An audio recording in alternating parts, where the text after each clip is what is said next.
Hello, everyone. Welcome to the GLORIO Chat, the best anime podcast on the internet. Shortly before this, I was playing Tomodachi Life. That's the hot thing going on right now, right? And yeah, what wacky characters you have on your island? Well, it's a long story on that, but as I was getting onto setting up the podcast, I was like, I probably should have made a GLORIO island with all of us. No, I have been told that actually maybe the thing you do not want to do is put people in Tomodachi Life. Well, okay, if you're talking about the relationship stuff, you can't control that. Okay, you can just disable all of that if you wish. But why would you disable the whole point of the game? And we could put us in there as the start, and you can put like up to 70 Miis on your island, so we could populate it with all of our favorite anime characters, right? Okay, so who do we need? Saber, Pope Leo, Mr. Beast, Goku, yes. I don't know why, but Vivi pops in my head as like the first anime character I feel like should be on the GLORIO Island. I don't know. It's got to be like our specific or Vivi Final Fantasy 9. Sorry, Vivi Fluorite Eyes. Yes. Just like it has to be like our specific cult favorite GLORIO. Yes, that's what I mean, right? So it's like the cast of like Akudama Drive, right? Yes. So, maybe I'll do that someday. I don't know. That would. I'll finally set up the Patreon, and if we reach our Patreon goal, I will create a Tomodachi Life GLORIO Island. All right. Well, anyway, we got a lot of anime to talk about because we are now well into the spring 2026 season. We started previewing a few shows last time, but now pretty much everything is out, and we got a lot of new things to talk about, as well as the stuff that we've already picked up watching. So plenty to cover today. But before we get into that, let's introduce everybody. I'm Gel. I'm joined by Iro. I'm still here. I'm not dead yet. Still with us. And we're joined by Gee. Tomodachi Life is old news. I only play the newest video games. I only play the cutting edge, and that is why I am playing a video game that feels like it was unearthed from 2008. A game that feels like it should have come out in between Dead Rising and Lost Planet. So you're playing Tomodachi Life, then? Yes, exactly. No, I'm playing a game that also cares a lot about relationships. No, not really. I am playing Pragmata, which is the newest Capcom action game. I enjoyed the demo for that a lot. I don't want to spend too much time here because we have a lot to say about other anime. I'll just say that game fucking rips. Like, that game is the shit. Like, that game feels like, unironically, like peak era 3D Capcom. Like it feels like it has all the like kind of like goofy but like simple and effective sensibilities of 360 era Capcom, but there has clearly been generations of refinement in mechanics and storytelling and sophistication. But it's weird to say that maybe the best game of 2026 is going to be the one that feels like it came out in 2009, but that's kind of how I feel about Pragmata. It is that is a very specific mood that I appreciate. That's hard to explain unless you experience it. But yeah, look, it's a 15-hour single player game. No battle pass, no live updates, like no money shop. Okay, look, yeah, they of course they want to sell you their DLC costumes, right, and all that stuff, but like, it's just a video game, man. It just it came out of the. How long until you can dress the main character as Chris Redfield? That's what I want to know. God, they really were on that kind of DLC costume kick back in the day, but yeah. I'll wait for the mods. It is an RE Engine game, so I'm sure you'll be able to get Leon Kennedy riding on the back of Chris Redfield, as soon as just like my fanfic. Yeah, exactly. But no, that game fucking is sick as hell. Like, cool. Honestly, one I of the play that. most pleasant surprises I've played in a while. To check that out. Okay, cool. And also, like a dad game that is not like. Not a sad dad guy. Not annoyingly. Yeah. Like it is not doing the, there is truly no greater burden than being a father. It's like, nah, actually, this shit's fucking sick. Like, me and this little kid, we're just blasting zombies in the head. Yeah. It's a great time over here. That's great. I love it. All right. I saw people say it's less like dad game and more like uncle or family friend game. Okay. Yeah, your cool uncle. So you're out shooting zombies with your cool uncle. Oh, you'd know all about that, wouldn't you? That's Gel? gonna be Cool that's gonna uncle. be me like next month when the zombie apocalypse breaks out. But yeah. All right. Very cool.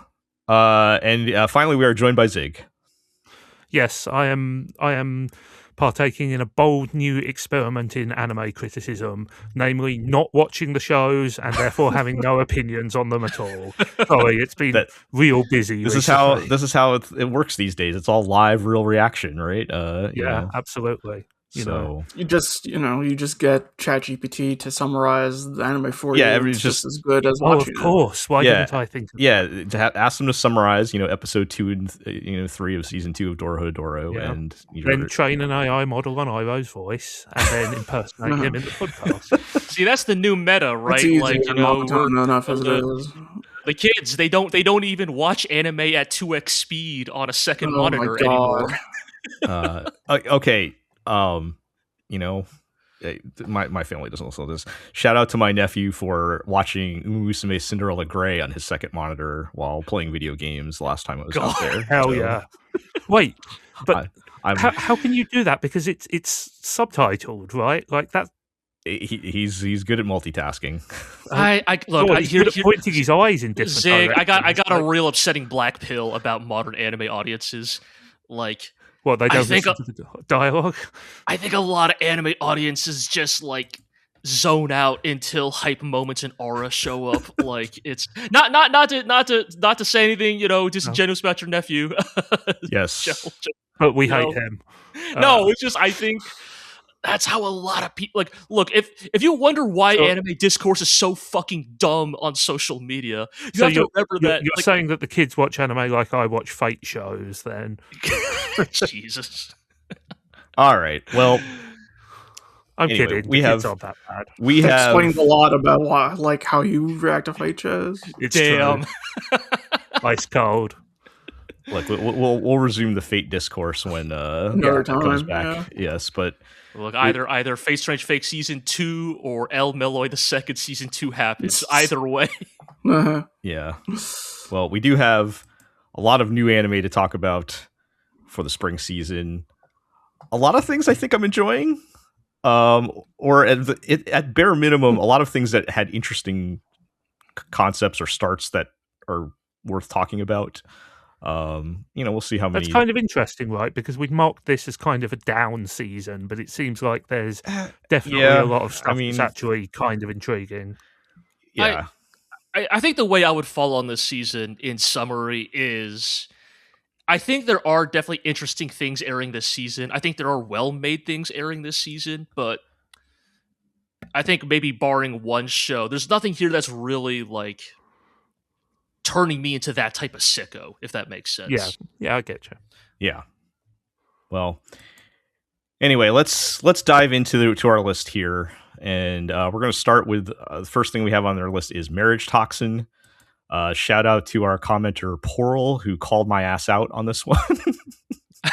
And commented that I something to the effect of, I don't know if the GLORIO crew will like it, but maybe Gel could find some enjoyment out of it. Like, you see that strong brand identity, right? Yeah. I guess yes. I guess that means I've been good at conveying the type of shows I like here, right? But you are maintaining a consistent brand. I'll tell you what. Like I watched a couple episodes of this show as well, and look, I'll tell you what. I was like, oh yeah, this is like one of the most gel-coated anime I think I've seen in a bit. Right? I've not watched it, but I got that from the descriptions. Right? Yeah.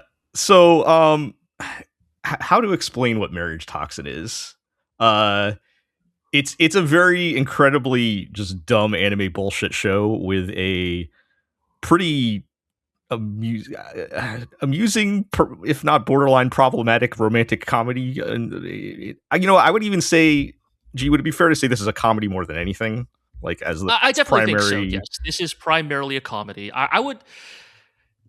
The thing I actually compared it to in the back of my head was Spy Family, because like they're like not one to one, but Marriagetoxin is doing the like subject matter that would normally be dark or self-serious, but is recontextualized into a comedy, right?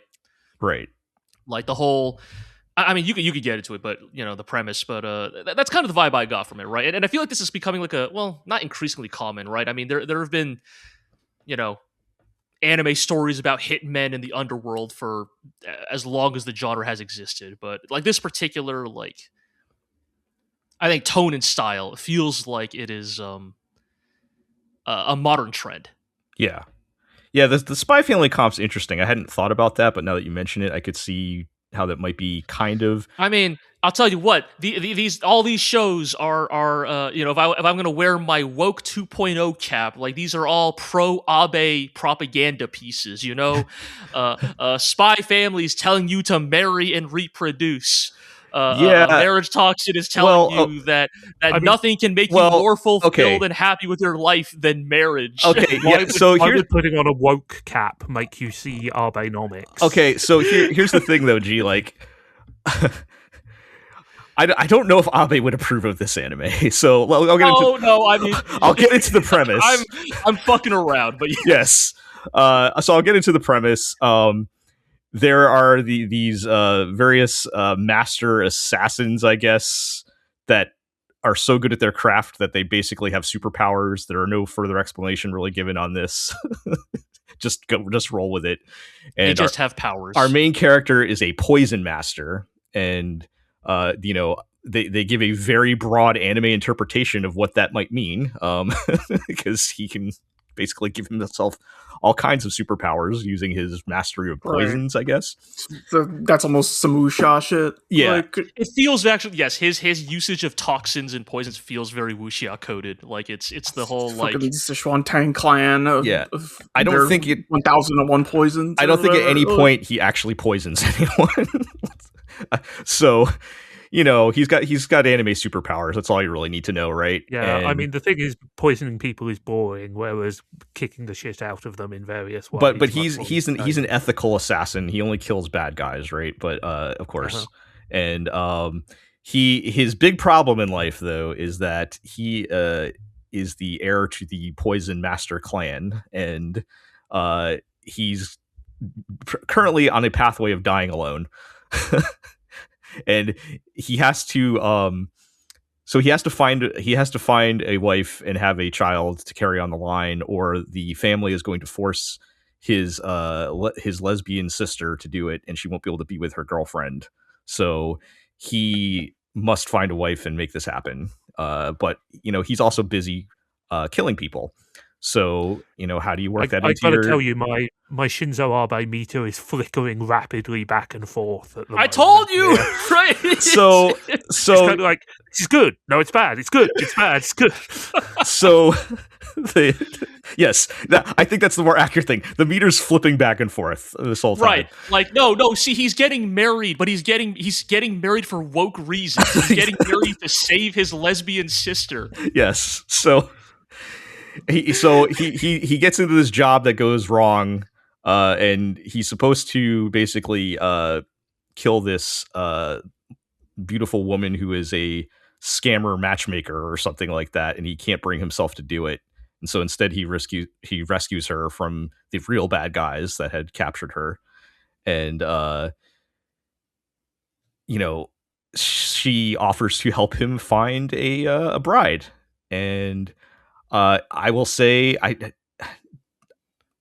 should we spoil it, G? I mean, or should we just say I'm about to take a guess about how this show will end. So, well, I'll say the woman that he finds has some secrets of her own, and I might switch her pronouns from this point on. So it is definitely like meant to be ambiguous, right? Like, yes, because is even that reveal, quote unquote, part of their con, right? Well, that makes sense, I think one of the woke messages of the show is who cares about gender so long as you're hot. But yes, that is a very woke 2.0. But I think that is a key message in this show. So I will just refer to them as they for now, just to be safe. But yes, so they offer to help this guy who has zero riz, as the kids might say, find a woman, and their grand strategy is to if he rescues it's like if he rescues targets that are beautiful women, then they'll be impressed with his skills, and they'll want him, and that's the strategy. And it's incredibly stupid on purpose. There are some ridiculous things that happen, like, for example, in the first episode, there is some bad guy they run into that is drinking bubble tea, and then they find out that he can, like, first of all, that the bubbles are like lead bullets, and he can, like, spit them out like bullets at people. That's his attack thing. Okay. And that fight ends with the main guy, injecting his super poison steroids into his neck and, like, cutting the car in half with a like highly toxic cleaner that he made that can just, like, cut through steel because it's like acid. The like simple way to describe it is, like, this very much feels like the universe of, like, Lupin one-off assassins, right? Like, everybody has a gimmick. In the second episode, they fight a literal waterbender. Yes. So, like, just straight up.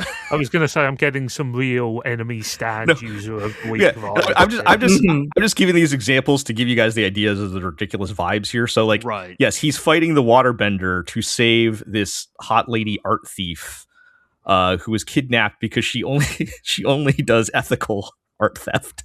So, like, she was going to be surprised about how much art theft that would be, like, on the whole. Yes, so she was stealing it to return to the original owner or something. And are you saying it belongs in a museum? Well, no, it doesn't belong in a museum. That's why she was stealing it. In fact, arguing the opposite of that. Yes, but yes. And there's one bit where she's, like, getting away riding on a great white shark, and she calls the shark Chomsky, and I'm like, yeah, this show's pretty good. I'm having a fun time, but it does sound pretty good. Yeah, I think I'm probably not quite as hot on it just because it does not quite line up with my Venn diagram, but it is a charming show. It's well made. I think there have been some pretty solid bits. I'm definitely curious, like, how it will handle the sort of transition into, again, yes, they literally call it the White Knight plan, right? Like, basically, yes. The matchmaker concludes that the main character is so romantically inept, he is never going to be able to find a match through normal means, right? He's never gonna find a Tinder date, he's never gonna get match made, and so basically their only shot is to, like, just have him rescue enough hot women that eventually one of them, like, falls in love and is able to overlook the fact that he is otherwise, like, a non-functional, asocial wreck of a human being. Yes. So you're saying it's the perfect plan, then? Yeah. Yeah. I don't know. I guess I'm curious how it goes, because I actually did kind of like some of the bits of the first episode, right? Like, there's the, I think the bit everybody keeps sharing is, like, his, he gets invited to, like, one of those, like, matchmaking, like, round robin services. A mixer, and, like, or kind of not quite a mixer. One of those more, like, formal, like I don't know. There's like fucking 20 men and 20 women in a room. Speed dating. Yeah, speed dating. Yeah, and his opener is just, my salary is this much million yen, and yeah, I mean, there's definitely some ladies who will go for that's that. the thing, right? It's like, and of course, they frame it as, because he's like, well, that's what I looked up. That's what women want, right? And, of course, the matchmaker is like, yeah, that's like, you bring that up on, like, the second or third date. Like, that's not an opener. But yeah. I think it is shifting more to a, I mean, I don't think this is, I don't know what publication this is published in, but, like, this does definitely feel like we are going towards the assassin of the week / hostage of the week. I mean, also, like, look, I'm a knower. I know a thing or two, all right? The moment it becomes very apparent that the waterbender, who wears this, like, full body, like, fucking, like, diving suit to waterbend, the moment it's revealed the waterbender is a woman, I'm like, I now I see how this is really going to go. It's not the hostages that are going to be it's not the people this assassin is rescuing that are going to be potential romantic targets. It's going to be the people he's fighting. And you know what? If that just means this show is an evil woman factory, then so be it. I mean, this is on Jump Plus. Okay, sure. Okay, so it is another Spy Family kind of link up. So the prediction I was going to make was that obviously he's going to fall in love with the lady who instigated the plan, but if the lady who instigated the plan is not necessarily a lady, that makes it less certain, but it still seems the obvious way this story ends. I genuinely don't know where they're going to go with that. My thought is that he's not going to end up with anybody because I think it's still ongoing right now. But oh no, this will certainly end in some sort of relationship. There hasn't been, they haven't pushed in that direction too much yet, but the door is still open. I feel like they kind of have, right? Because I feel like because so then it becomes the bit is the assassin starts taking the matchmaker with him on his jobs, right? Because he doesn't know what to say, right? He needs the coaching. And they've already done this bit twice now of who's the person who's the most impressed with this assassin's feat so far? It's the matchmaker. Yeah. Right? Like they're definitely leaning into they're the one who sees the qualities of this guy more than anybody else. So to me, that feels like the vibe they're angling toward. I mean, they'll definitely keep stringing that along for however long this goes. But yeah. I think the thing that putting the details aside, I like the very not serious. We know we are doing ridiculous things with no explanation type of vibe that they're going for, right? Like it's right. They're not trying to fool you into thinking this is like smart or clever or anything. We're just going to embrace how ridiculous this is what the feeling I get from it, and that's very fun. So I feel like I'll say this a lot this season, or this episode in particular. Shout outs to the OP. It's quite a banger. It's quite a slick intro. Yeah. I think feels like a song that was written for the anime. I feel like that's also a recurring theme this season, maybe. But yeah. A lot of and I'll talk about Nakamura-kun and the EDs for that later too. A lot of good music this season. Looks like on script for this show is Kimiko Ueno. Noted Pokemon writer. Well, it is an adaptation, so we have to remember that. So I'm sure good Kimiko Ueno is some great episodes from her. Yeah. All right. So I'm enjoying that. I will, fully, you can take that with a grain of salt with considering my biases. But yes, I think it's a lot of fun. All right. Let's move along to talk about Nippon Sangoku. This is another one that I just barely cut from our preview episode. But, we heard some buzz. This is another one was mentioned by a commenter for us to check out. I mean, I was not addressed by name, but if you want to talk about, again, a show that is very G-coded, I feel like this is the one, right? Like, so it's about giant robots and evil women? Well, no, we're talking more the Legend of the Galactic Heroes side of things. Yeah, so I'll give the concept G, and then I'll let you go first on this one. But sure. The general concept is people got fed up with capitalism in Japan and had a revolution, and that led to nuclear war, and Japan got bombed back to I think they've said explicitly it's supposed to be sort of Meiji era type of levels. Although I do find that the setting quite fascinating because you can still kind of see that sort of hints of modernity in there, right? But decades later, as Japan is rebuilding ? We've now reached a new warring states period with Japan divided into 3 different nations, and there's a lot of that going on. And so we have our main kid who they explicitly tell us this is his story on his pathway to become a great strategist, right? So that's not like a secret or anything. And there's a lot going on. G, I'll let you take it away as far as how you felt about it. I think there's a lot to unpack about Nippon Sangoku. As you said, this is the show immediately introduces itself by saying, hey, we are going to be a capital P political show, right? Like, this is going to be a story about the fall and founding of nations, about statecraft. And amidst that, is a really, really striking introduction. Like, if I want to talk about the things I really liked about Nippon Sangoku, I think the number one thing I would say is it is probably its first episode is probably the most visually impressive thing I've seen this season. Like, it is Pretty high such bar. such a like just visually impressive thing. It's very if we want to be very reductive, it's very artsy. Yes, I said this, and it turns out I'm not the only one on this wavelength. A couple people called this first episode Masaki Yuasa's Golden Kamui. Yeah, Like, definitely. I think I also mentioned I got some Yuasa vibes. Like, it has a bit of that combination of material, and what I mean by that is it has a bit of that old school Science Saru, like intentional scratchiness, intentional ugliness of the characters. And then also sort of a like stylish like relishing in the sort of like intense ultra violence that can only occur in let's just say a less civilized era. And yeah, it's a really impressive first episode. I'm not going to give the play-by-play, but basically, you know, it is a little cliche, but there's an inciting incident that sets our protagonist down the path of becoming, a military officer, a politician, whatever you call it, right? Somebody who intends to change the world.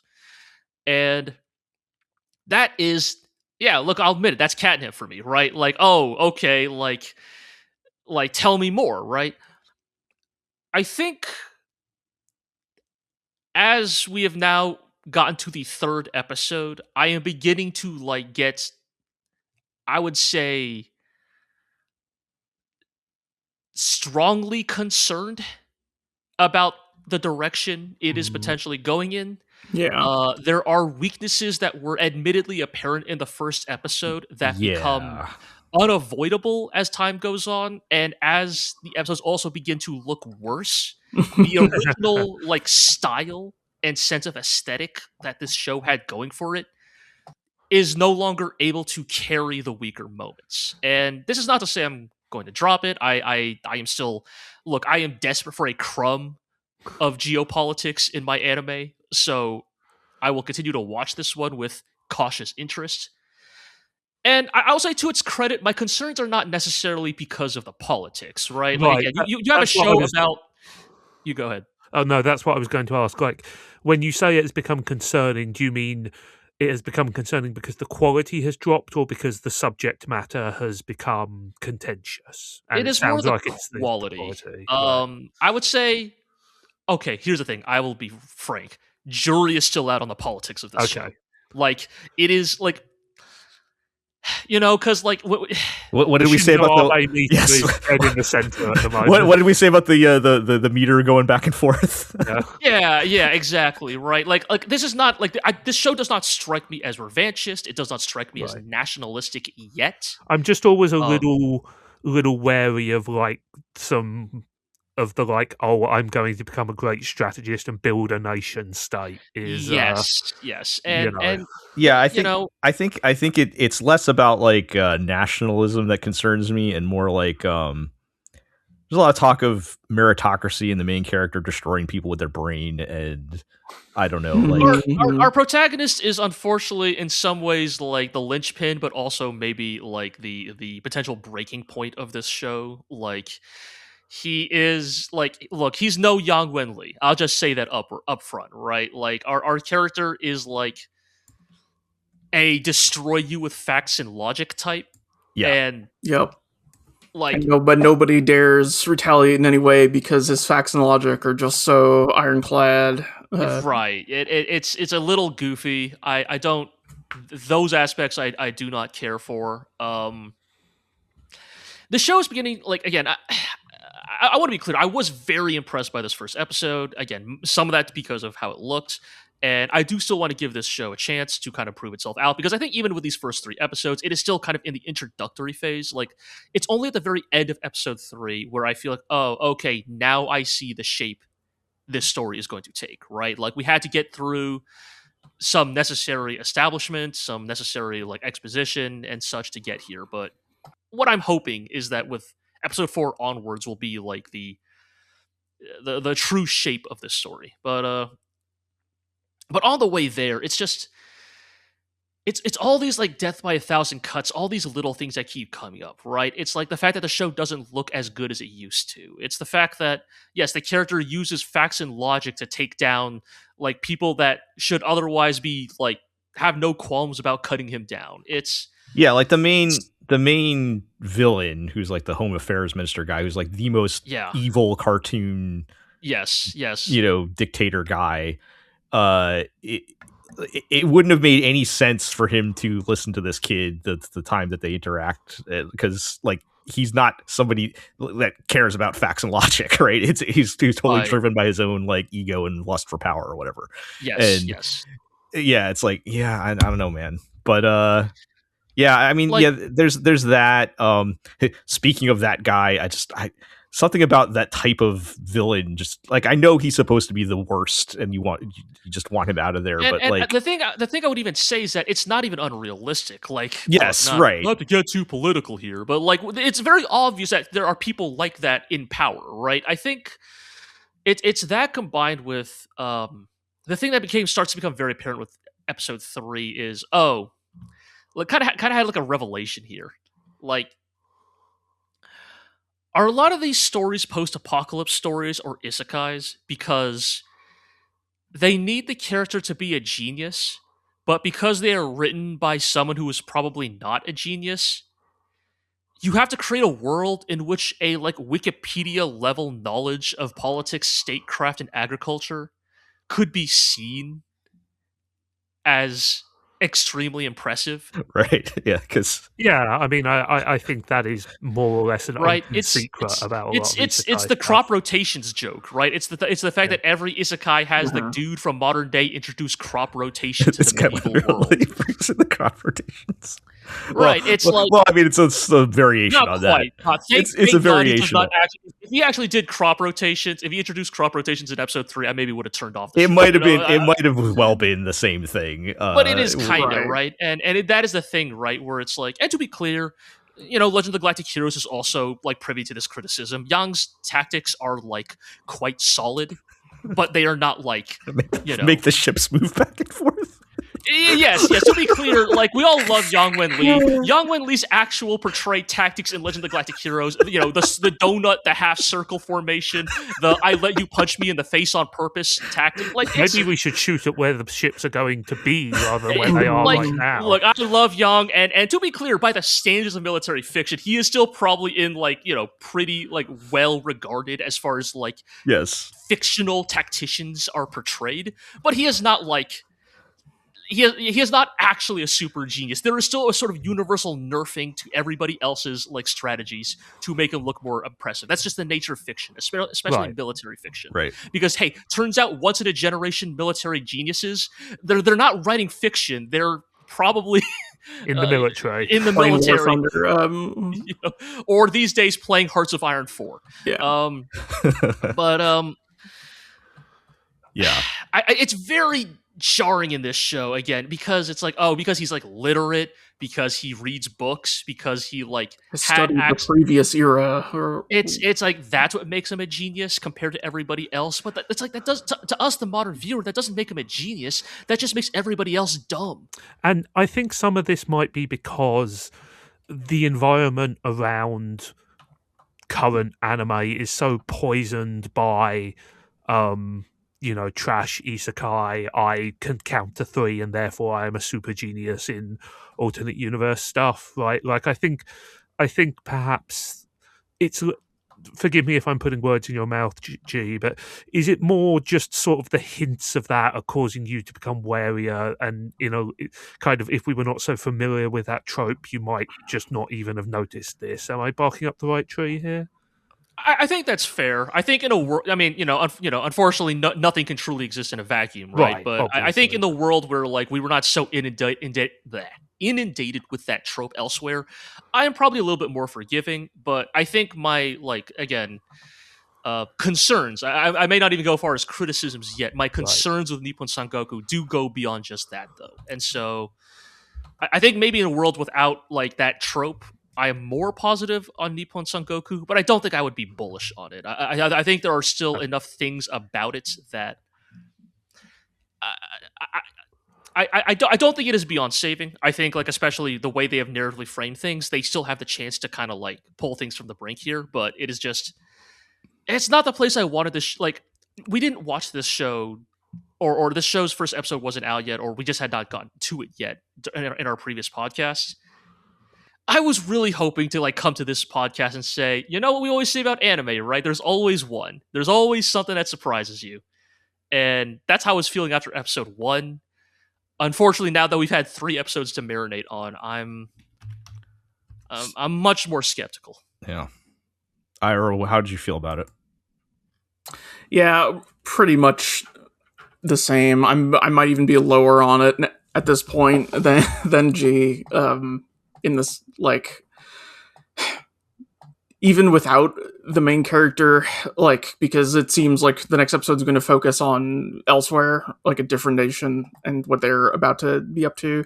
Like, if this show is going to be the whole time with every character, be the, like, I'm going to explain in simple terms the, like, correct social policies we should be following for our nation's survival, and then other characters nod and go, yes, of course, you're right. I never thought of it that way. If it's just going to be that over and over with different perspectives, I don't see myself being very interested in continuing, right? Yeah, because the main guys is always going to destroy you with facts and logic. Then, like, what are we even doing here, right? But, yeah, right. And we brought up like Legend of Galactic Heroes, and even when Yang Wenli's winning battles or whatever, he's still being portrayed as a like deeply imperfect character in other ways. Yes, right. And I've gotten none of that from the main character. The main character of the show sucks, and that does not help. Yeah.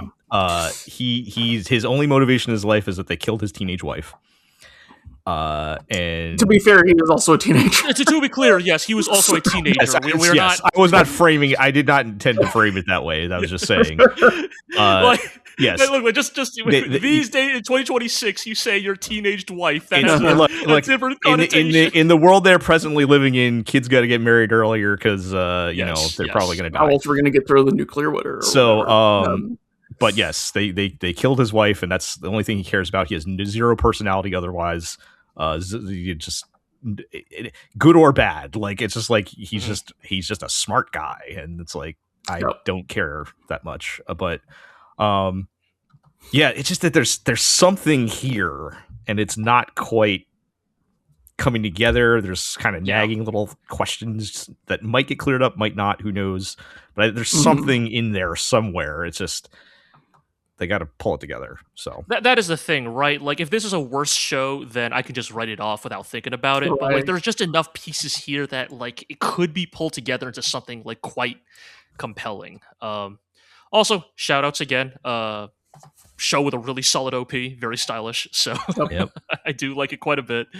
Again, it's like the show has its moments, man. And again, it does look, well, the first 2 episodes have like really great bits of like directorial flair. Yeah. The fact that episode 3 does not is the thing that like deeply worries me, but yeah. we'll see. Yeah. All right.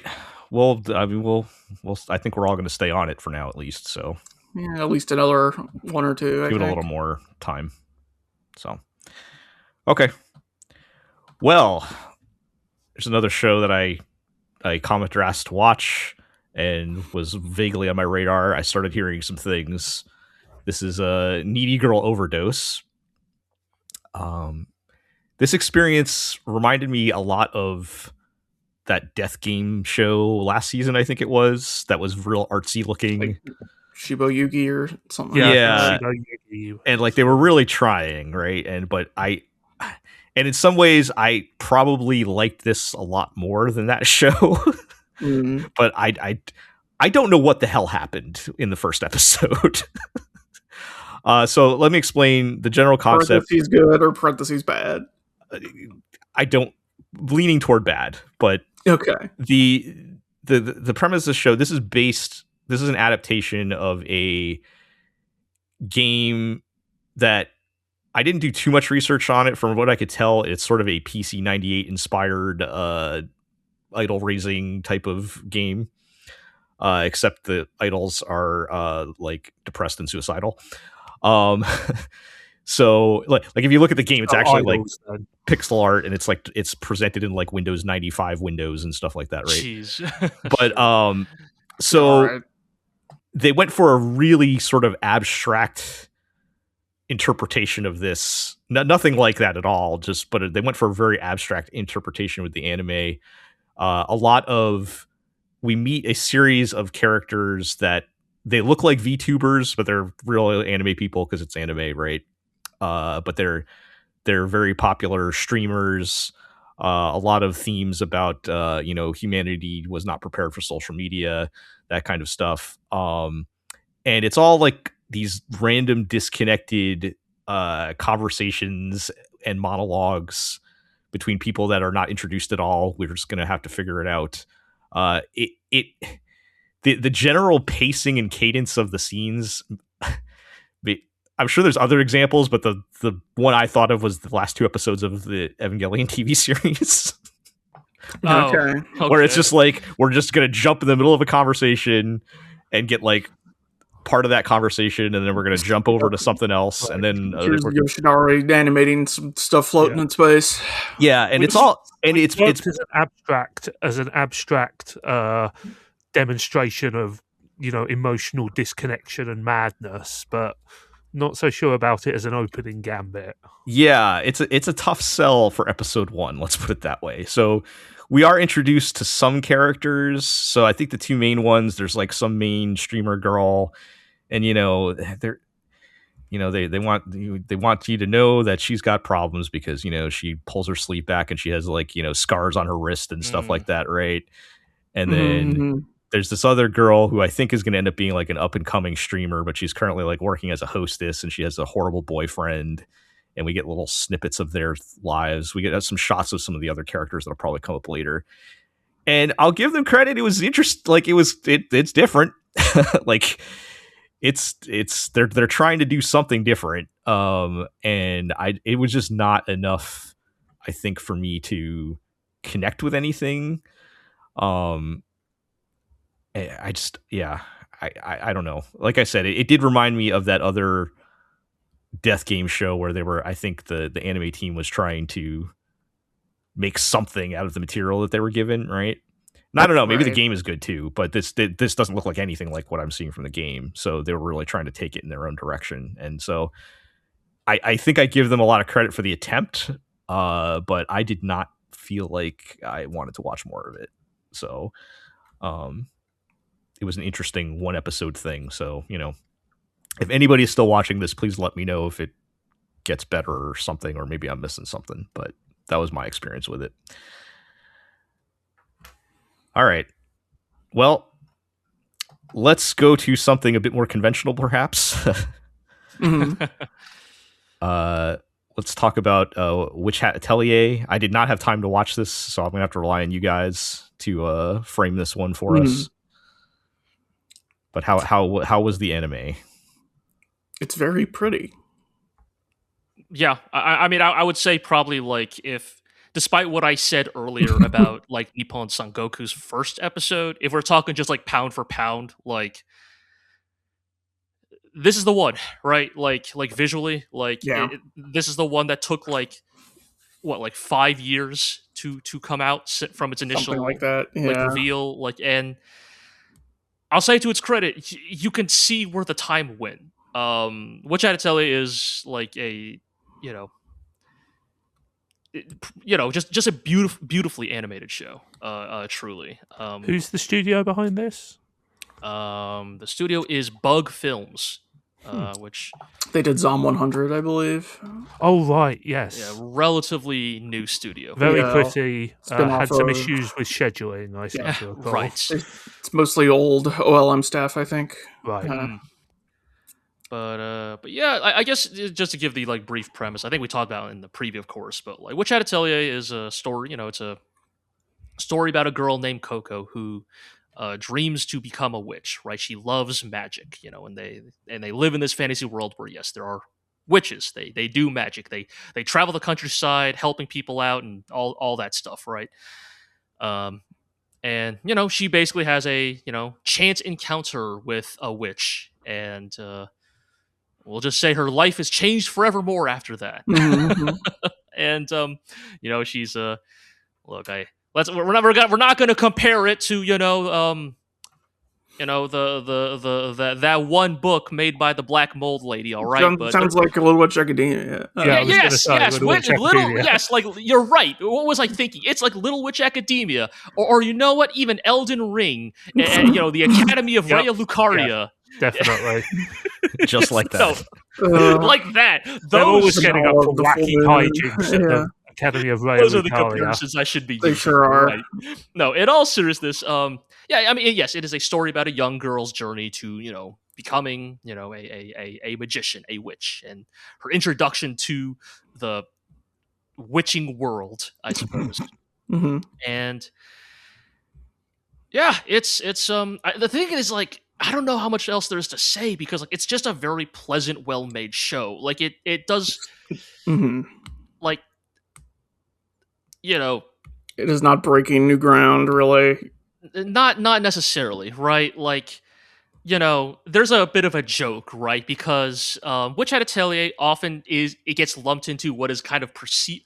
I swear to God, Western fans need to like divide things into trios. They're obsessed with the concept of like big threes and trios, which never was a thing in Japan. Even though that was never a thing in Japan, like it's just that the West loves this idea of like, I guess if Japan loves the big four, well, if Japan would simply accept our Lord and Savior Jesus Christ, then perhaps they would develop more of an interest in maybe that's trinities. what it is, right? The West just loves holy trinities. Yep. But whereas Japan, it's all about the four heavenly kings. There you go. Exactly. That and El Topo. El Topo is also we cannot get into that. Okay, I won't talk about the fact that I watched El Topo this week.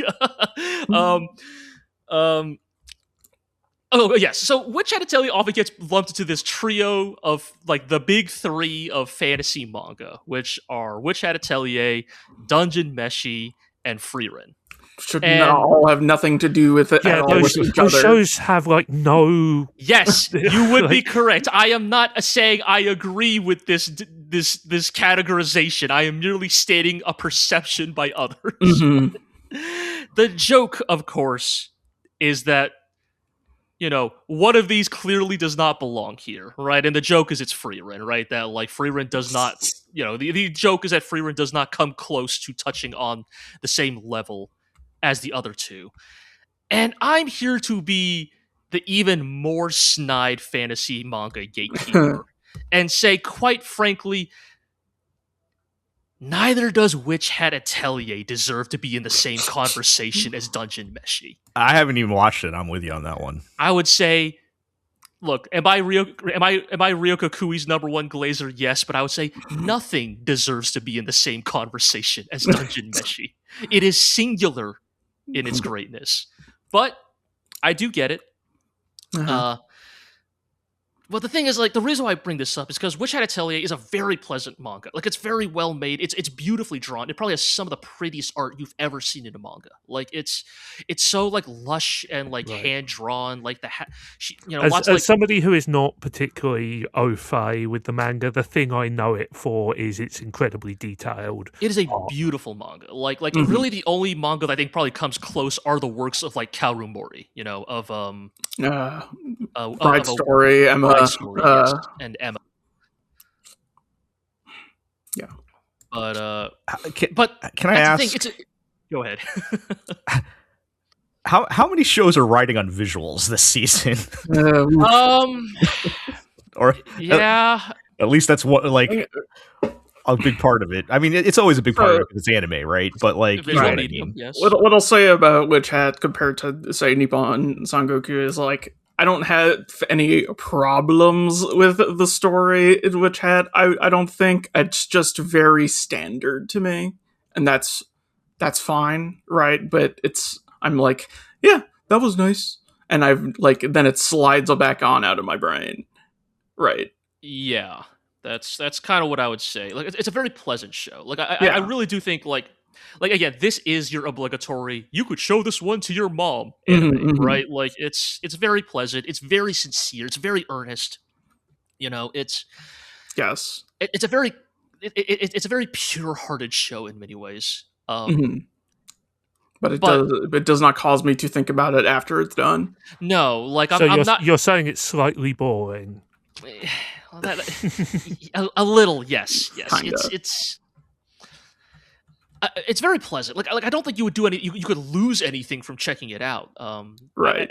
And I think you may appreciate even more if you have a particular love for these types of story. Again, it's a coming of age story. It's all those things, right? Like I think if you're particularly like susceptible's a little mean. If you're particularly appreciative, yes, of those types of things, I think there's a lot this show has to offer. But I think yes, it's not going to turn me into a slavering sicko, right? Like it's they're not injecting these girls with the Wolbachia to summon Qin Shi Huang in the Holy Grail War, right? These are just girls who want to learn magic. Yeah, this feels maybe perfect for. Wow, actually, what I'm about to say sounds really mean. I don't mean it to be mean at all. This is probably perfect for 10-year-olds. Like, yeah, the younger set for sure. Yeah, probably between middle grade and young adult, right? Like, probably it's a tended audience. I mean, you are right. Yes, but yeah, and whereas we were all middle-aged men, so yes, yes. Yeah, there's nothing wrong with that, right? Like as far as that's the audience, right? So yeah, okay. Well, I guess are you guys going to continue watching it? You think, or I think so. Go ahead. This season is not particularly competitive, in my opinion. Yeah. So yeah, something that hits the bar, I think, will suffice. Yeah. Okay. Well, we'll have plenty of time to check back in on that later then, I guess. Hopefully something exciting enough to talk about on the podcast will happen. But we'll see. All right. Well, let's move along to talk about Eren the Southpaw, which... the hottest attack. Yeah, I love baseball episode. I don't know how to feel about this yet. I think I'm going to have to give it the 3-episode test because only 2 episodes are out as of recording. And the first 2 episodes are very clearly prologue. Gotcha. So I don't even really know how to explain exactly what the show is about because after 2 episodes, I don't know still don't know what it's going to be about. The core setup of the story is there's the main character is this dude, and in the first 2 episodes is primarily his last year of high school that they're following him. And I did find it very funny because he was a 17-year-old in 1998 who was interested in pursuing art but decided to become a graphic designer because it's a more practical life decision, which is exactly my life story. I did not find this guy personally relatable at all, but that specific story was very funny because that happened to me. Now everybody can figure out how old I am. I'm very old. He's just like me, for real. Yeah, I did find that funny. But yes, so he's he likes art. He's passionate about art, but he wants he wants to pursue a practical career, which is very funny because in 2026, I don't think graphic designers are doing much better.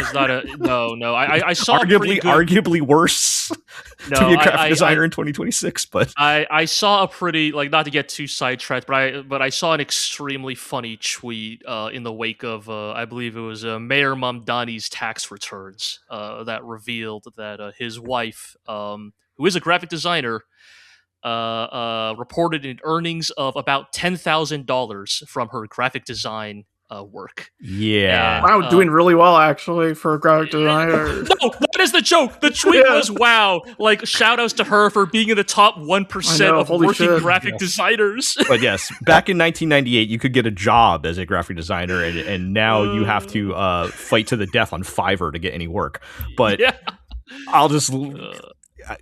sorry, there's a personal topic for me. I'm just going to leave it out there. I fully understand. Again, I will reiterate the point. We are middle-aged men. Yes. Anyway, so this, I think ultimately it's going to be a conflict of, you know, him having given up on his dream, and is he going to be coming back to that? Because there is the title character, Eren, is this girl that he met briefly in high school, but like she was apparently like supposed to be a super talented artist or whatever. And from what I've read in the description, she goes on to become a famous artist while he pursues his like lame graphic design career.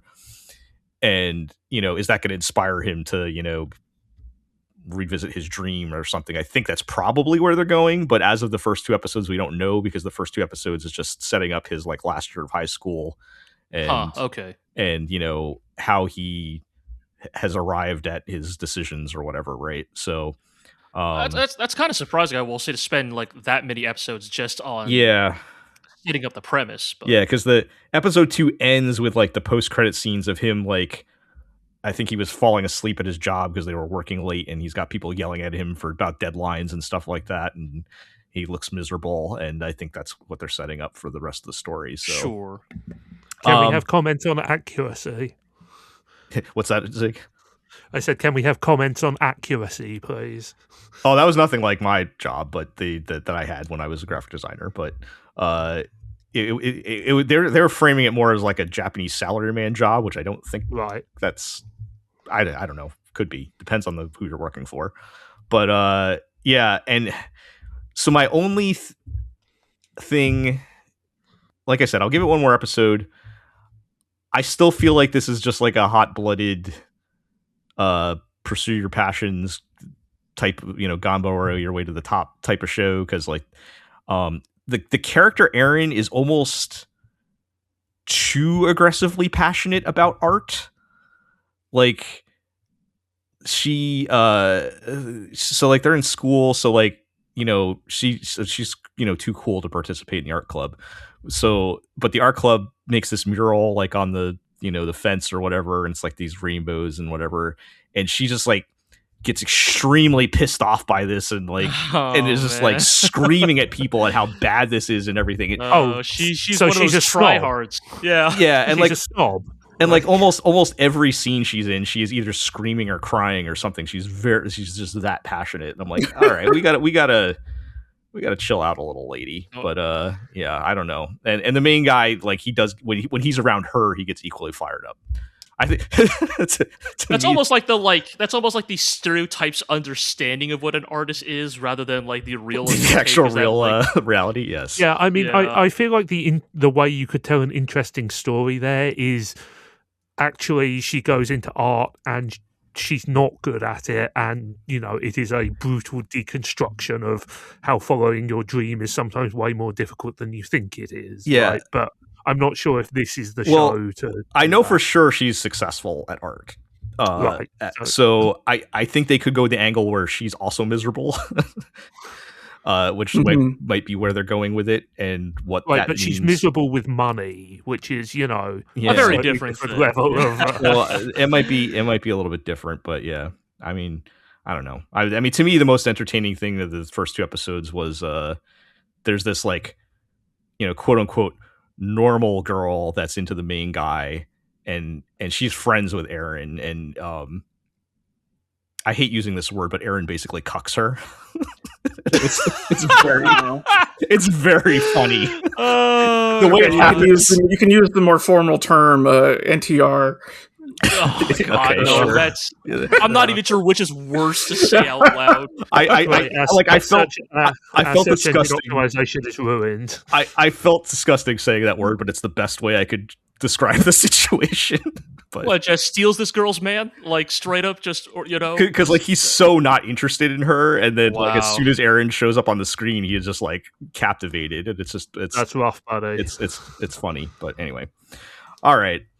So I'll give it one more episode, and that will determine, I think, where we're going with that one. Okay. So that's going to put a wrap on the new shows for now, and we're going to come back to some of the new shows that we talked about in the last episode. And we will start with Akane Banashi, the current reigning Rakugo anime, which I also did not have time to watch. I did want to watch at least one episode at some point, but how did that go for you guys as far as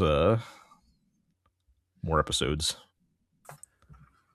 It's okay. It's fine. Yeah, maybe that's fine, Jill. I mean, like, here's the thing. In all seriousness, Akane Banashi is not a bad show by any like definition. It is not a bad show. It is decently made. I think it has its charms. I think, like, you know, there's nothing about it that has like particularly offended me. You know, that's a lot of hedging. Look, in fact, look, this is a manga I'm still reading. I read the newest chapter today. And I think the realization that I have had, at least as somebody who is familiar with the source material, is this anime is not really doing enough to justify experiencing these events again. I don't think they are necessarily leveraging the advantages of animation as a medium to better communicate to me, a layman, what is like special or unique about any particular performer's Rakugo. And I think it's just that it is what do we always say about shonen, right? That like it's, you know, shonen is a very formulaic genre. It's just what you do in that formula that makes one stand out from the other. And I think watching a Rakugo anime in which, you know, a character gestures with their hands and then we cut to like a panning still of a guy speed wagoning, you know, going, my God, her it's posture, yeah. You know, the way she adopted that voice for that character in this story, that's exemplary. And it's like, all right, man, like, if you say so. Yep. Yeah. It is some of that is a weakness of the adaptation, and some of that is just a weakness of Rakugo as a performing art. Like, I'm not going to pretend like I know a lot about football.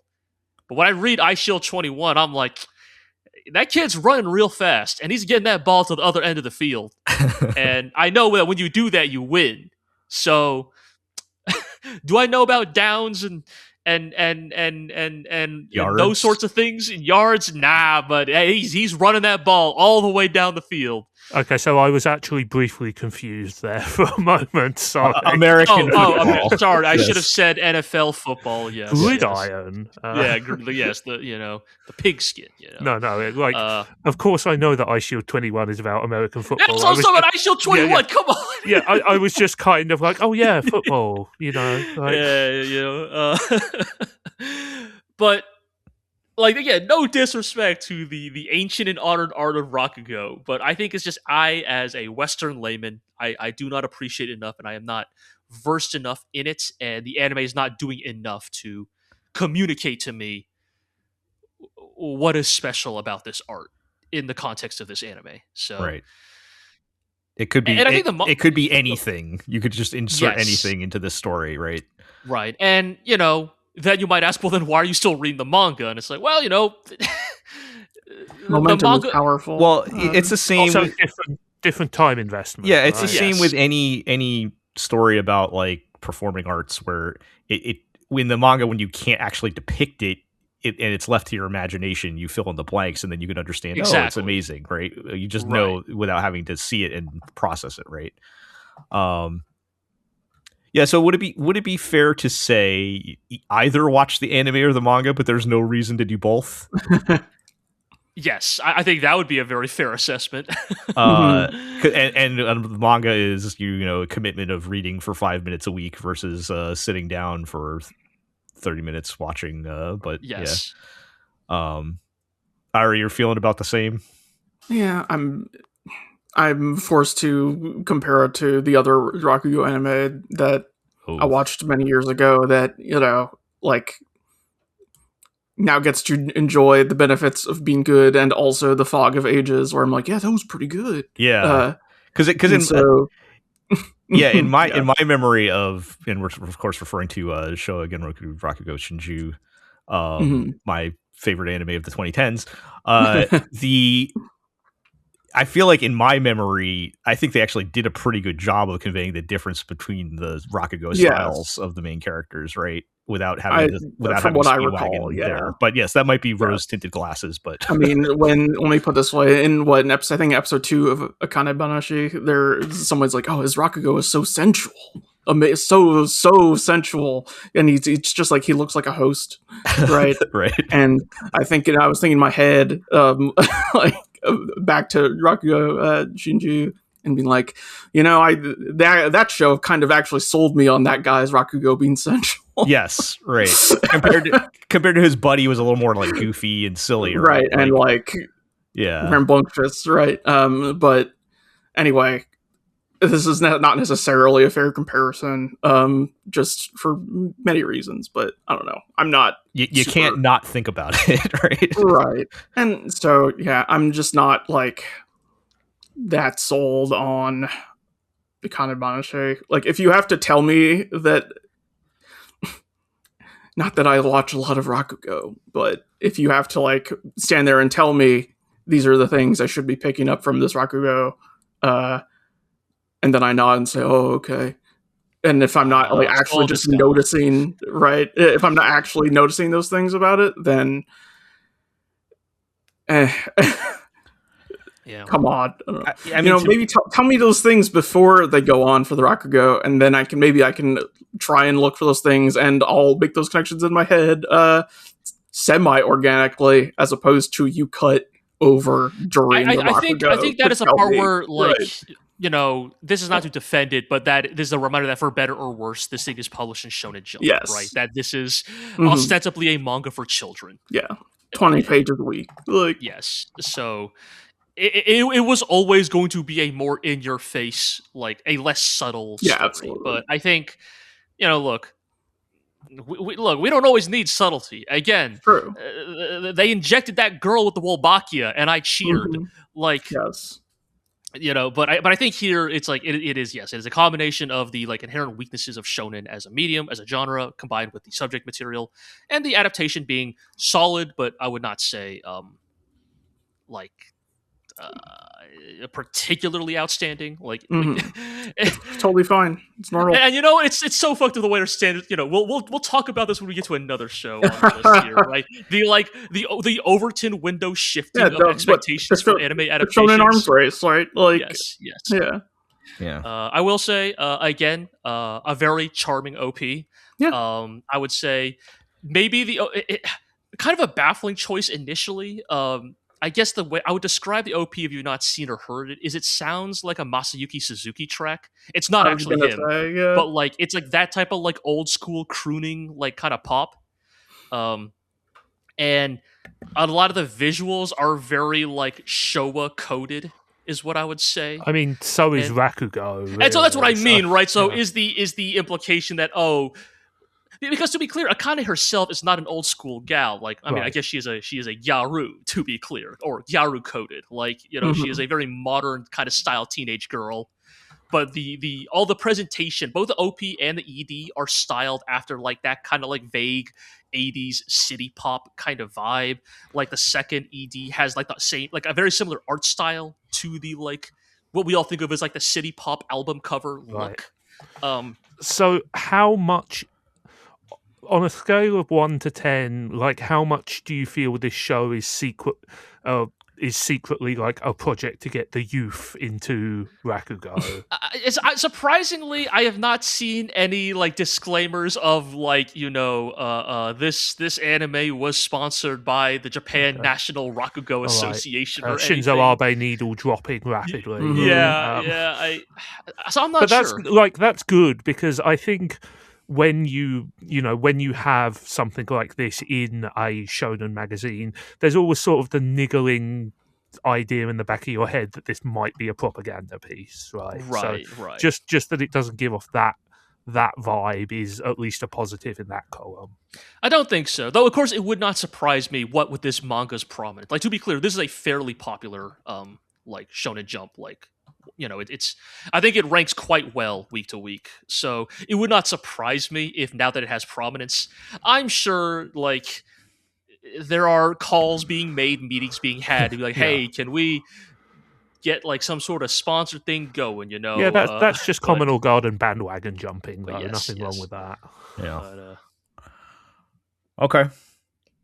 Well, you guys think you're packing it up on this one then? I think so. Yeah. I will continue to read the manga because I think there are some, again, legitimately very interesting plot points. I think actually, in all seriousness, like, because this is like the last time I will ever talk about this work in any capacity on the podcast, I think Akane Banashi actually has some like fairly interesting things to say about like devoting oneself to a craft. I think,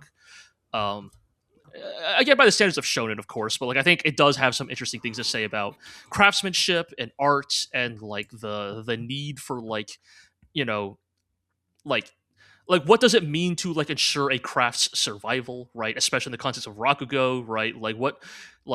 What compromises are you comfortable with making to ensure that like your like esoteric ancient craft does not become completely forgotten by modern times? Like what must one do to ensure its survival? How must one evolve to save what feels like a dying art? And I think it does eventually get into some of that stuff in some interesting ways. It is not a work without merit. I am still reading it week to week. I just, you don't feel like you need both. We got other shows to watch. Yes, exactly. Yeah. Okay. Well, then let's move on to Go For It Nakamura-kun. I almost dropped this. Oh, really? Got close. So, but they bailed them. So there's 4 episodes out now, and they saved it with episode 4, which was, I thought, fantastic. Okay.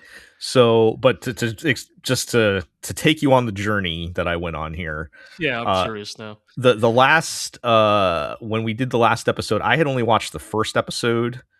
Mm-hmm. Artemis had watched the second one, and she kind of touched on this a little bit, but I did not like the second and third episode because they became too self-aware. So about episode 2, the main premise of episode 2 is Nakamura-kun reveals that he has his favorite BL manga that he likes, and he's going to use that as his Bible to teach him how to romance his the boy he has a crush on, right? Okay, so we're already kind of meta here. And yes, and it's like it was fine, like, but like the last thing I wanted from this show was any kind of meta connection to the genre or awareness of that. I wanted this to be like, I've gone in a time machine to 1985 and I'm watching a rom-com starring a gay kid, right? Like that's I mean, the BL of the time would be very, very different. yes, right. So right away I was like, I did not enjoy episode 2 because it was all like, oh, and in this scene he does this, and I'm going to try to do this or whatever. And but at the very end, he does come to the conclusion that this is stupid and I'm not going to do it anymore. And so far, he hasn't picked it up again. So that was just a one-off thing. So that's fine. And so then episode 3 kicks off with immediately introducing a new character who is a girl in their class, in Nakamura's class. I guess they're all in the same class, but yeah. And she introduces her, says her name, and she's like, I am a Fujoshi. I'm like, oh God. Are we doing this? And literally like she you know how they have the like before class everyone's talking and she gets with her friends and they're like, oh, which boys in class do you ship together? And I'm like, that's not a normal thing that people talk about, right? That's not a normal thing to do. Also, like the conflating of like, like these are real people, straight women using real gay romances for their amusement and entertainment. We are getting into some and I'm like hairy territory. I'm like this is not territory I want to get into. And then the plot of most of the episode is she misconstrues Nakamura's basic human kindness as being interested in her, and I'm like, oh, I don't want any heterosexuality in this anime. Now there's none whatsoever for you. No, at least not with the main character. Everybody else is fine, and I can see the headlines now. Podcast host comes out against heterosexuality. Yes, can't cancel me now. But yes, so this all culminates in the three of them, meaning Nakamura, the boy he has a crush on, and this Fujoshi girl, getting in the classic "we accidentally got locked in the gym storage room" situation. And they're classic hormones flying all over the place, right? And fortunately, the conclusion, because Nakamura is a bit of a creep, the conclusion of this is that she figures out what's going on, and I'm assuming will back off. But yeah, at the very, it was pretty funny at the very end, because Nakamura basically tries to sniff the other kid's name is Hirose, tries to sniff his hair. Sure. And as he's doing this, the teachers open the door and catch him. Sure. And she with Anime's weird smell thing. Yeah, it's the they whole, love that shit, man. Yes, yeah, as discussed in the hit recap podcast, Blue Mondays. Yes, his scent. Yeah. And so, which in the context of this being a take on the classic rom-com, right? So that's a thing, right? Retro, because it's obviously meant to be right. These are very familiar tropes for this genre, right? What's unique is the contextualization. Yes, and it's very funny because they got me with the good joke at the end. There's this very stern, gym teacher, coach guy that's overworking everybody, and at the end he's the one that notices, and he's like, "Hey, buddy, you can't just sniff people. You got to get consent." Sure. It's very funny. Buddy, you can't just be sniffing people on the street. So, but through the course of those 2 episodes, I'm like, if this is just going to be BL Fujoshi meta awareness, fourth wall breaking. I mean, they don't technically break the fourth wall, but you know what I'm talking about, right? I don't want any of that. I want this to be the time capsule of dumb retro rom-com from 1985, but gay. And thankfully, in episode 4, that's exactly what we got. Nice. Okay. Episode 4 was fantastic. Just great jokes. There was none of those kinds of references or anything. It was just literally we got back to the main premise, which is and the biggest joke, which is Nakamura thinks he's a top, but he's not. Damn. So he's next will be telling me he's not an Omega. I feel a little uncomfortable saying that as a straight man, but I think that's if that's did they use they have used those they have used those terms in the show. UK semi. Yeah, I don't speak Japanese. Yeah, so I'm gonna post some screenshots. Sorry, listeners, maybe I'll post them in the show notes. But first of all, he runs into this girl who is the most 80s 90s anime girl ever. She has that aqua colored hair that you don't see anymore. I'll post her picture here. Oh yeah, wow, jeez. And she's got the long skirt on her uniform and everything. They don't make them this is my AU lam. Yes, they don't make them like this anymore. And she is this really goofy, silly cartoon character that's trying to get Nakamura to join the occult club, and she's having none of it, and he's having none of it. And so the setup is she gives him a vial of this, what she calls holy water, but it looks like blood.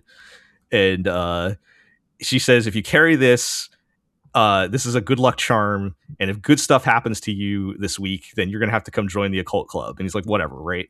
And of course, good things that bring him closer to his crush start happening. Sure. Right? Perfect. Yes. Culminating in the classic his crush gets accosted by a bunch of thugs on the street. No. And this is what they look like. Waiting for the yo. Okay. No, the other. You're right. I'm thinking way too late in the timeline. Yes. So for listeners, these are some Fist of the North Star ass looking dudes. Looks better than the current Fist of the North Star. Looks better than the current Fist of the North Star. Some dudes straight out of on their shoulders. They look like the Road Warriors. Yeah. Some real Streets of Rage energy here. And it's perfect, right? Because again, if this is a throwback to the 90s, then yes, the by the transitive properties of shifting the timeline, this is a period accurate parody of delinquents. Yes. And it ends up being very silly because it turns out they are just like from the photography club and want him to model for them. But it's so stupid, but in a good way, like in the dumb, goofy retro anime comedy type of way that I loved and wanted from this show. And I loved this episode. It was so much fun. As a photographer, I can confirm that this is what all photographers look like.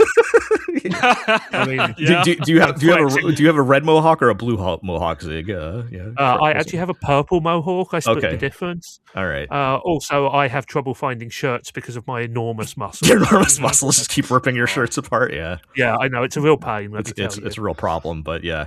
So I hope this is what the show settles into, because if it's just going to be like this every episode, then I'm just going to love it. And will we get another sort of self-aware episode? Probably. I mean, they'll probably throw something in there, but if this is like the majority of the show, I think it's going to be a lot of fun. So, okay. So I lost my notes there for a second, but we can move on. What do we have next? Demons of the Shadow Realm. Speaking of throwbacks. So I did not have time to watch more of this. I had intended to, but how are we looking after another couple episodes? I'm enjoying it. As G is alluding to, this feels like an anime from, I don't know, 10 years ago, 15 years ago. In the sense, I got bad news for you, Iro.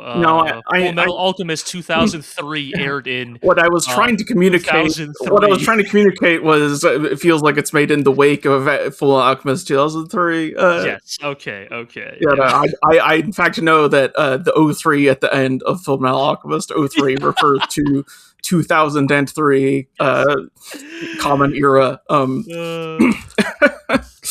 But what I think I brought last time, it's like this is not really participating in the shonen arms race in the same way as your big heavy hitters like Jujutsu Kaisen, etc. Instead, it is merely a like competent adaptation, right? Competent in a good way. Yeah, like to be clear, I think this is another case of like, no, this is a legitimately like well-crafted, well-made anime, and it does have its moments to shine in spots, right? It's kind of a fascinating thing, right? Because again, everything I've kind of read into like the adaptation of Yomi no Tsugai is, and obviously they want it to be successful, but that this is a little bit of a like Bones like veteran passion project / reunion. Right, like there's a little bit of that, like over into Studio C or whatever to work on their Arakawa show. For those who do not remember, because it was 2003, which is more than 20 years ago. Once upon a time, Bones was like the only studio that people thought could do adaptations of manga even halfway competently. You see, once upon a time, when a manga got turned into anime, I mean, your options were Toei and Studio Pierrot. Oh. Yeah. 9 times out of 10, and Madhouse. Yeah. 9 times out of 10, Prognosis was pretty grim. Sadly, however, Bones traded in all their original anime points into make good adaptations points. So yes, and that's kind of the thing, right? In some ways, what Bones was famous for is no longer unique now, right? Because everybody does adaptations, and everybody has gotten quite good at it. But nonetheless, it is interesting to then watch this show that does feel like it was unearthed in 2008 or something. And it has some of those sensibilities in the way it's adapted, in the way it is directed, but I think never to its detriment necessarily. Right. I think the like thing we pointed out in episode 3, like maybe the surest sign of like the age of the people working on this and like the sensibilities involved is that we have not truly gotten a big Sakuga blowout for like a fight Instead, you have a lovingly animated sequence of somebody's hands opening a plastic wrapped onigiri from a convenience store in extreme detail. Yes, it is. It is the, See, that sounds great. right. It's unremarked upon, right? But yeah, we have watched an anime where it's like, oh my goodness. that you can tell that this is an impressive bit of animation, right? It is like, it's like anytime they actually show you a character putting on clothing. It's like, oh, you're flexing. You're trying to show us, like, that you can actually do this, right? Like, you don't have to resort to smart cuts to hide it. But yeah, and I think it's quite charming. I think, like, watching it in anime form is helping, like, some of the, like, plot points stick in my head better. I think, I'm not going to relitigate it every episode. Just like, yes, there are aspects about Yomi no Tsugai that made it difficult to follow or kind of stick with in manga form. And I guess maybe conversely, in comparison to Akane Banashi, to me, it feels like Yomi no Tsugai is actually benefiting quite a bit from being animated, from having color, voice, motion, to just kind of make all of its plot developments and moments sort of crystallize better in my memory compared to reading it in manga form. Like the thing I've always said about Hiromu Arakawa as far as, like, shonen authors go is that she's not a particularly exemplary choreographer. Right. Like her fights are not, like, particularly notable in that sense, right? Like, you're not going to get a, like, first Vegeta versus Goku tier, like, composition out of her. But she is a very good booker. She is very good at setting up conflicts that you get invested in, because she is good at picking who should fight who to create interesting conflicts and interesting narrative developments. And I think that is kind of more what is coming out in Yomi no Tsugai so far, as opposed to, like, hype moments in aura, to use the term, right? And it's not that I don't think the show will not eventually have moments like that, but it is so much a slower burn in that regard that is what makes it feel like a kind of a relic of a bygone era. Yeah. I'm about to look up if we know how many episodes this is going to be. Oh, that's a good question. Because the manga is ongoing, right? It is, yes. And I can think of a couple of points where you would cut, but, well, I don't know. That information is not always available. Okay, I'm reading. It's listed for 24 episodes. So, oh really? Oh, two core. Wow, that is. I mean, that will cover most of, by my estimation, that will cover most of what's currently there for manga. Sure. Or at least a sizable portion of it. Okay. That makes me feel a little better, actually. Yeah. You know what? Because I don't know. Not to bring in too much, like, I read the manga talk, but, like, I checked through some stuff yesterday, and if this was one core, like, there would not be a very satisfying conclusion. Just because of how the story's paced out, right? Okay. No, well, that's good to hear. I mean, look, I thought you were going to say not to relitigate our discourse about episode length, but because, like, we discussed this with, like, Dandadan, right? Like, where, like, season 2, maybe through no fault of its own, just, like, loses impact because of the, like, long break between spans of 12 episode cores, right? Like, if this thing is getting a full 24 episode run, I'm actually feeling much better about it, right? Because it's like, oh, this is a long runner. Well, by modern standards, this is a long runner. Like, it can pace itself out. That it can afford to linger in places, because we are going, by modern standards, one could say, like, we're in episode 3 and it's still a lot of setup. It's going relatively slowly. Up till now, it's like, yes, it's mostly just been, like, introduction of Yuru to the real world, establishing our antagonists, opponents, however you other characters, yes, etc. Yeah, it's solid. I'm enjoying it. I think. Yes, if it does, it just feels like a shonen anime of an older stripe than your big. We went from etc. We went from nostalgic for 40 years ago for nostalgic for 20 years ago. Look, man, 20 years ago was a long time. 40. You know what was. You know what was 20 years ago? 20 years ago? 40 years ago? Yeah. Jesus. All right. Well, I will say to break the streak, if I have any major criticism of Yomi no Tsugai, a shonen anime manga written by Hiromu Arakawa, animated by Bones, including some of its veterans, kind of a sauceless OP. It is merely okay, right? I mean, and I only bring that up because we're talking about this the lady who wrote Full Metal Alchemist. Like, if you want to talk about like which anime has maybe the highest batting average of OP quality in history, it might be Full Metal Alchemist, like both 03 and Brotherhood. I think all of the Brotherhood OPs are decidedly mid. Wow. Okay. I mean that is. I mean, look. Basically, I've not seen the show in quite a while now, but I only really remember the first one. I would say the first one might be the worst one.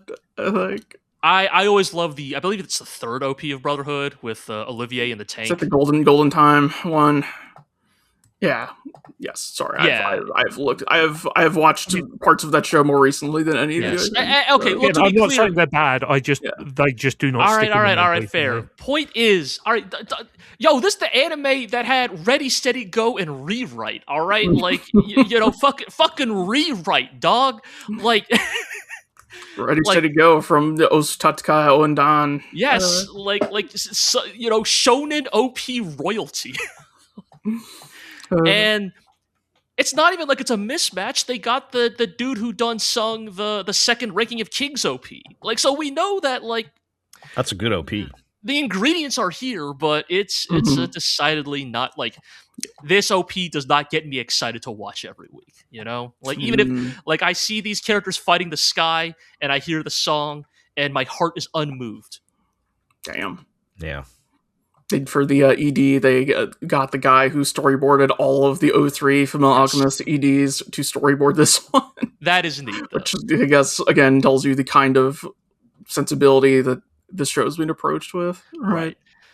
Like, considering his prominence can be marked around this era, it's like almost assured they will probably, like, unchain Yutapon from whatever basement he's in for at least like one cut somewhere in Yomi no Tsugai. But I wonder what he's even mainly doing right now. Who could say? he had his big blowout bit in Gachiakuta that one time. Yes, he did that. Yeah, I don't know. Like, yeah, in a world where there is no there's no one manga to adapt into an anime. What is Yutapon to do? Okay. Yeah. I mean, it sounds like maybe I should watch a little more of that. I just didn't have time this time, but we'll see. We'll get back to it. All right. Well, let's wrap things up with Dorohedoro. Let's. Two more episodes in the books here. A lot going on. Yep. A lot of characters to keep track of. The real Dorohedoro starts here. Some might say that, yes. So a lot of so I think in these two episodes there's a lot of dealing with the past, flashbacks, things going on. I will say before we get into that part of it, shout out to the bit with the Cross Eyes gang trying to frame their landlord dying. Have accidentally killing their landlord and trying to frame it as a suicide. Yes. Oh man, those guys. That is maybe like obviously living the dream there. These are a fun collection of episodes, of course, but that is like maybe the most Dorohedoro coded bit in this entire span of episodes, right? Yeah, like having to cover up a murder, an accident, not even a murder technically. It's manslaughter. It was unintentional.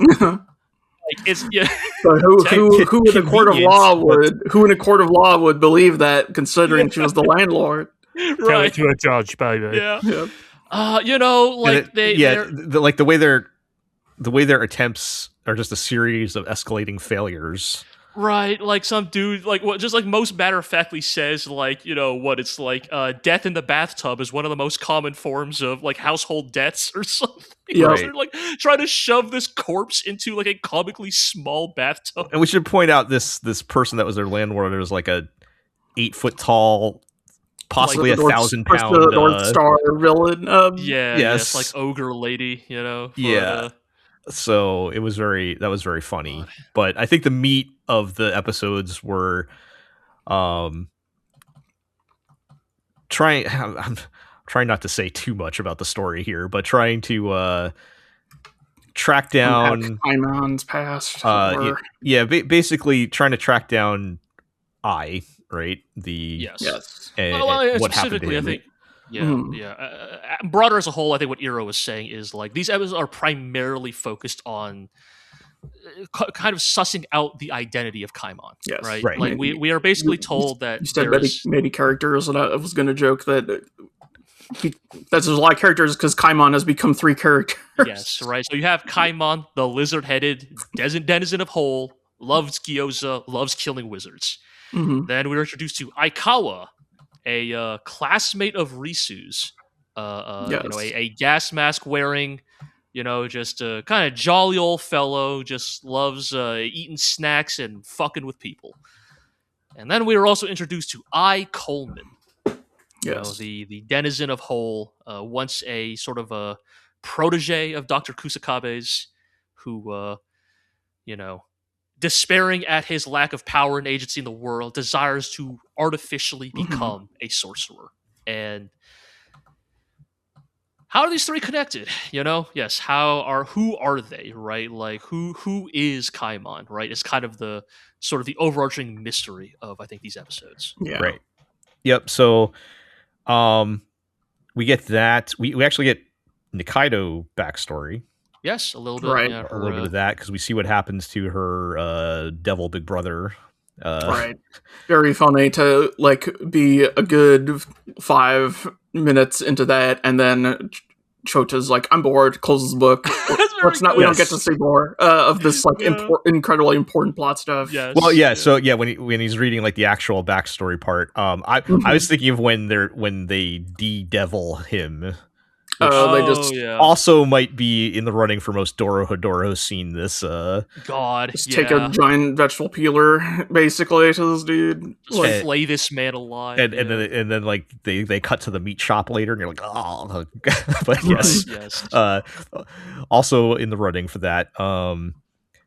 So that's kind of interesting. I'm sure that will come back up later, but they didn't kill him. They left him on the ground. They turned him back to a sorcerer, right? Yeah, and sorcerers can become devils. So yeah, you know, the rules in Dorohedoro are pretty flexible, right? Yeah. And then finally, we got our final couple back in the mix here with Ebisu and Fujita, right? Right. Yes. There's sort of a Ebisu, I guess, flashback, you know, reveal, right? She goes back home.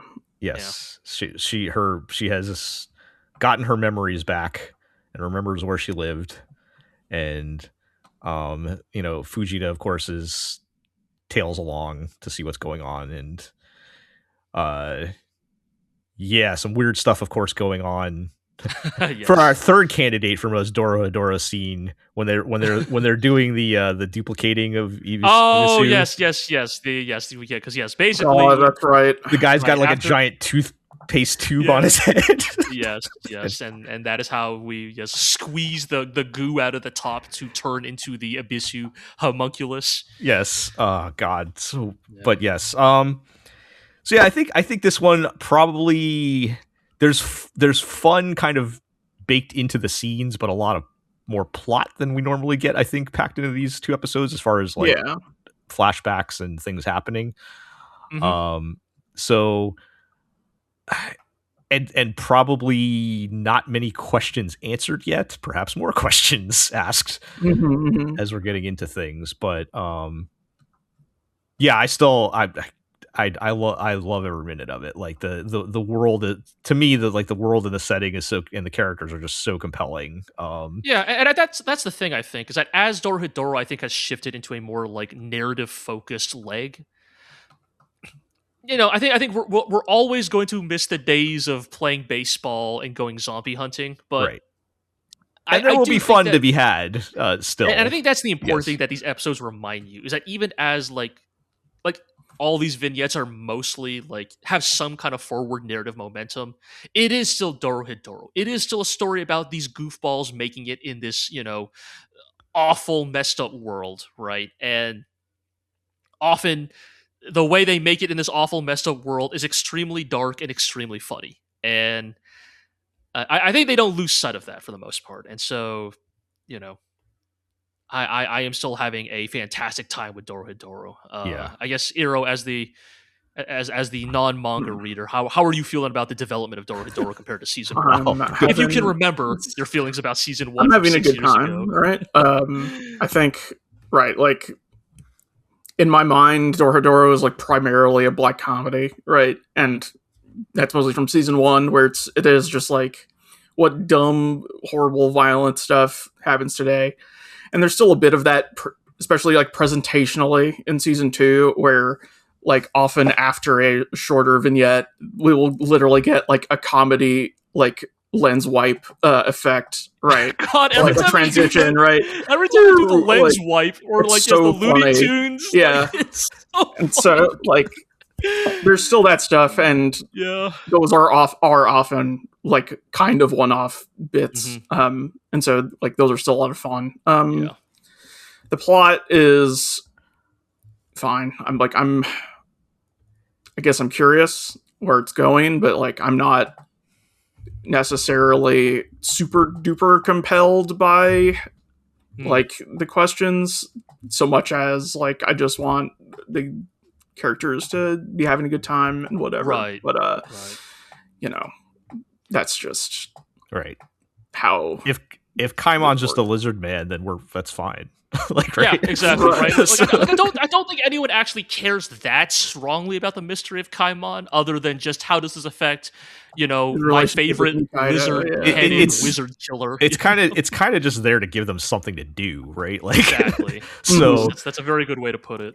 Yeah. Right. And so, like, right, we are entering a leg of the story where, yes, there's more plot happening, and yet I do not have a good sense for what we are working towards in a final sense. It is still kind of things just happening, but now there are more questions on the wall as things happen, right? And so I don't feel like I necessarily yet have a lot of context or forward momentum for like why do I want these questions answered, but also it's okay, that's fine. I'll deal because I'm having a good time with Dorohedoro.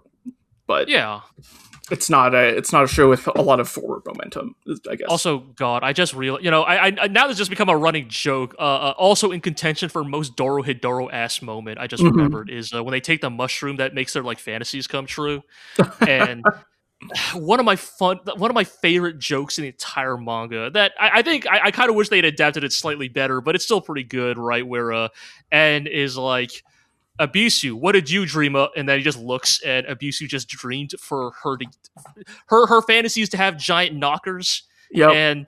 And it's just like, never mind. Yes. Yeah. I thought you were going to say the running joke of Kaimon being able to eat through his mask. Oh, that is really good. They just say, "Oh, it's magic. You can eat through it." Yeah, I love that. Right? It's fine. Just putting bread and soup through this fucking like colander like tied to his face. Yeah. Although I will say probably the most terrifying thing I've seen in the show is when they're in the hot spring or whatever, and we see Kaimon has like a normal human body. Oh yeah, we see where the lizard part of his face the lizard part just ends and it blends into like a normal. That's kind of how I always figured it was. Right. I guess it was more like just I had never thought about it, and I was like, oh, that's disturbing. But yeah.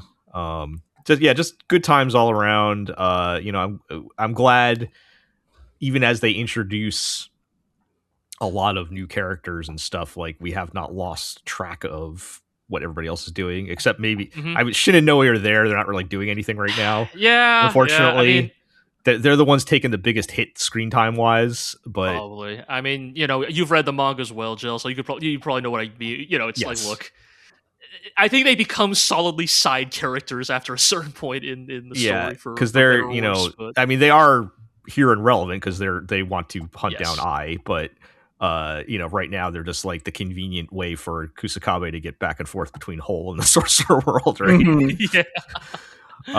So I do love that they're always eating every time we see them. It's just fun. Hey, look, it's yeah, and then we had and the Ebisu bit was pretty fun too. Like I like there's no like low points with any, like I'm happy to follow any of the character stories like at this point, right? Yeah. So I very much enjoyed when she was going to change and she had all the outfits. Oh, right. It's all the montages of all the like insane shit she's been wearing. Walk down memory lane of all the, pull out the baseball uniform and all that stuff. That was fun. Yes, very good. So, yep. Dorohedoro is great. So, no surprises there. All right. Still no. Hold on. Okay. Go for it. Still no new ED. So, is this just a one OP, one ED deal this time around, you think? Yeah, that's a good point. That would make it something of an outlier this season. Yeah, that does remind me. I was going to mention the Nakamura-kun EDs. Oh, yeah. Have been amazing. So they're doing it. EDs. They're doing a new ED every episode. All right, aren't they Chainsaw Man? Aren't they all like 80s? Yeah. So they're I guess that since Sony must be involved with the production, they can just access Sony, and they're just pulling out a different 80s or 90s song for every ED, and doing a real Doroi Shinden Samurai Troopers move, huh? Yeah. Well, I forgot that show already. Have we had the Blue Hearts yet? Not yet. There's only been 4 episodes. Okay. I did post in the chat earlier from episode, I think 3. They had a Japanese rap song from 1994 that was very good. Yeah, that was very good. It's not sold out? No. Are sold out that old? Like we're going back to 94? I don't know, but yeah, I mean, look, man, they were they were going to do a song for the what was it again? What JoJo related thing were they supposed to? Oh, for the Part 1 movie? Right, they were going to get sold out for the Phantom Blood movie that was shelved. It came out in theaters and then never again. That's what it is. Yes, never got. No, it's like sold out. Started in '99. Yeah. Oh, really? Okay. My bad. But yeah, the Nakamura-kun EDs have been all like just perfect mood choices. Yeah. For all I'm just saying, if the Rolling Girls could get Linda, then we'll fit them in somewhere, hopefully. Yeah. Linda from Nos Tatsukayo and Don. We can't just keep doing that bit. So that's our so there you go. Our one criticism of Dorohedoro, they got to step up their ED game. We need more than one ED somewhere. But other than that, I feel like asking for multiple EDs is a real be careful what you wish for thing. Well, they did it. They did it in season 1. That's what you know. Oh, okay. Yeah. So that's. But I'm just saying in general. Oh, sure. Yes. A little goes a long way. Yeah. It's just that like season 1 of Dorohedoro basically had a 1.0 batting record on its EDs. Like basically, they were all bangers. The Doom Wad one. The Doom Wad ED. That's the one that really jumps out to me. But yeah, good times. All right. Well, that will do it for this episode then. So, I've got a lot of things I'm watching and I'm enjoying. But we'll see if it holds up. Since we're actually ending a little sooner than I expected, I will give 2 quick shout-outs to shows that I didn't end up putting on the list. Well, maybe not shout-outs, but 2 things I'll mention.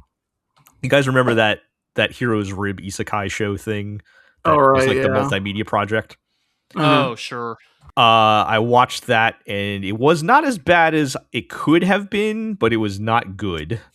Mhm. Oh, well. The I mean, that's still pretty bad overall because it could have been really rough. yeah, so it ended up being he's gonna jump to a new world every time, but my main problem was actually the way they told it, because like it was basically he came back and was telling the goddess like in past tense what happened, and so the whole like mixed media segment is them like narrating what happened instead of it actually happening. Sure. And it was like this is kind of lame. So like the first episode they had like just a totally different animation style, and then I skimmed through the second episode and it looks like they did some claymation, which was fun. So, but aside from that gimmick, it kind of sucked. So nothing really to see there. I applaud their effort, but yeah. The other one was that Kujima Why Warble When You Can Sing show with the horrible bird monster thing. Oh, the tall Mario looking. Yeah. And that was okay. I wanted it to be like 25% weirder. Because it was kind of weird, and there were some pretty good jokes acknowledging the fact that there's a horrible bird monster staying in their house. Like there was one bit where the bird asks the main kid, "Hey, do you have a saw? Can you give me a saw and everybody can meet me in the backyard later?" And the kid's like, "Oh yeah, sure, whatever." And then he thinks about it, and he's like, yourself. Well, yeah, he the kid, and the main kid has been like very accepting and everything to this point, but then he thinks about it later, he's like, is he gonna murder us all?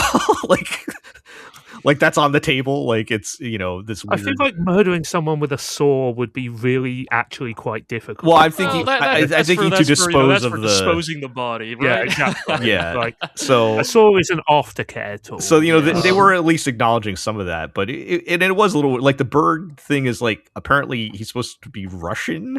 He comes from Russia and he can like do ballet and cook pancakes and stuff. It was a little weird, but not quite enough for it to be like really interesting. At the core of it still ended up being sort of like the this weird guy shows up and now he's helping the family come together type of nice slice of life type of show. But it wasn't too bad. I don't think I'm going to keep up with it. I guess by that tack, Gee and I also finished our like current backlog project of Ghost in the Shell Standalone Complex, which I've heard rumors that it's a good show. Yeah, it's pretty good.